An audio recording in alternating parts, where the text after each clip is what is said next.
अब मोहि भरोस हनुमंता, बिनु हरि भगति मिलति नहीं संता। कलयुग केवल नाम आधारा, सुमिर सुमिर नर उतरहि पारा। ओम नमो भगवते वासुदेवाय। मैं शिल्पा सोमटकर, श्रीमद् भागवतम में आप सभी का बहुत बहुत अभिनंदन। प्रथम स्कंद के प्रथम अध्याय की कथा श्री शौनकादि ऋषियों ने श्री सूत जी को प्रश्न किया।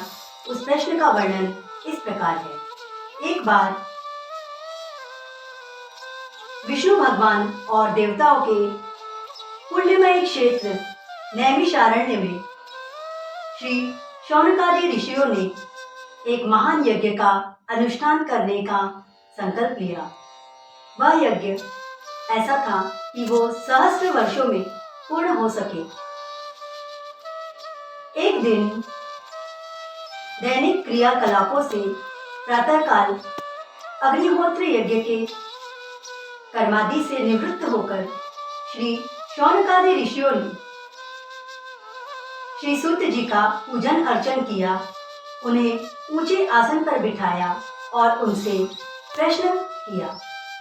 ऋषियों ने बड़े आदर से कहा, सूत जी, आप निष्पाप हैं। आपने समस्त इतिहास, पुराण और धर्मशास्त्रों का विधिपूर्वक अध्ययन किया है तथा उनकी भलीभांति व्याख्या भी की है। वेद वेत्ताओं में श्रेष्ठ भगवान नारायण, भगवान बाद नारायण ने एवं भगवान के सगुण निर्गुण रूप को जानने वाले दूसरे मुनियों ने जो कुछ जाना है वह सब आप वास्तविक रूप में जानते हैं। आपका हृदय बड़ा ही सरल और शुद्ध है, इसी से आप उनकी कृपा और अनुग्रह के पात्र हुए हैं।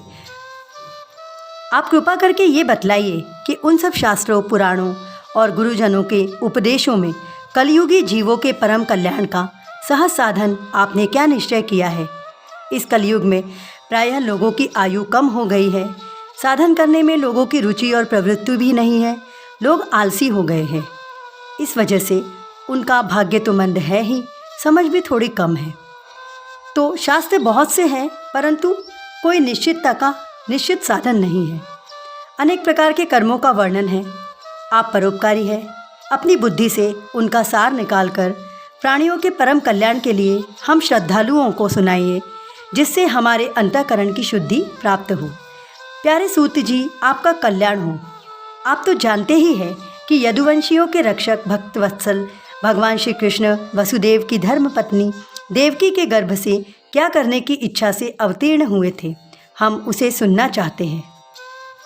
बुद्धिमान सूत जी, कलयुग को आया जानकर इस वैष्णव क्षेत्र में हम दीर्घकालीन सत्र का संकल्प करके बैठे हैं।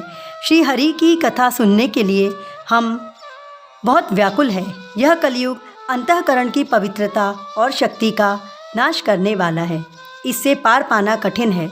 जैसे समुद्र से जाने वाले को कर्णधार मिल जाए, उसी प्रकार इससे पार पाने की इच्छा रखने वाले हम लोगों से ब्रह्मा ने आपको मिलाया है। धर्मरक्षक, ब्राह्मण भक्त, योगेश्वर भगवान श्री कृष्ण के अपने धाम में पधार जाने पर धर्म ने किसकी शरण ली, कृपया बतलाइए। साथियों, श्रीमद् भागवतम में प्रथम कथा प्रथम स्कंद के अध्याय को हम यही विराम देते हैं और आप मेरे चैनल को सब्सक्राइब करिए। जय श्री कृष्णा।